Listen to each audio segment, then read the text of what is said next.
What is the relationship between the failure to transform the economy and the lack of transformation in the legal fraternity?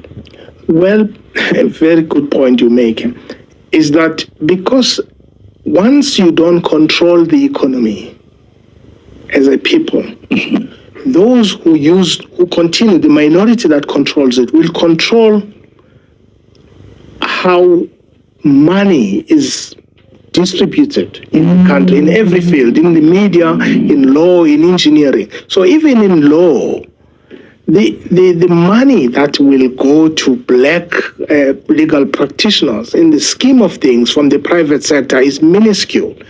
But when you have a captured state like ours, which continues to protect white interests in the main, even the state itself does very little to change how the economy empowers, how you can economically empower those who were historically excluded, which is African lawyers, African engineers and other professions. We've done very little, and it's because we're not in control of the nature of this political transition. In a way, we got a few things that we liked, rights and all of this, but I think white control over the economy and every aspect of our lives, in the media, in the judiciary, in the economy, in every sector, remains intact.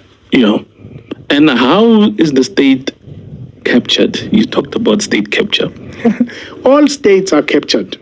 That's why when I said I don't buy this notion that there was this commission, the Judicial Commission of Inquiry on State Capture, I didn't buy that notion because I think for me, and quite honestly, I think it was the biggest judicial sham in post-apartheid South Africa, a structure that was an abuse of people's trust in the judicial system, where you actually have a platform of what I call grand scapegoating of one faction by another, in the pretense that you are dealing with corruption when you are pursuing one faction.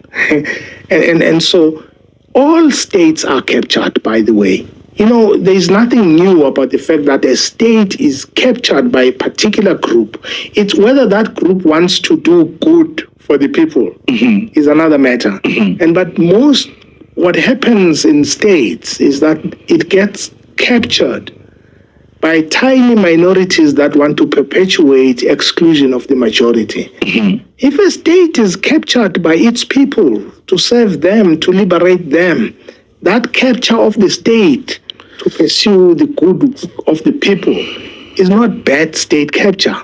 There is no state that is unlinked to a particular agenda. What you must analyze is what agenda is it captured by? Is it an agenda to serve a minority, a particular race group, or to serve genuinely the liberation of the majority, if not all its people?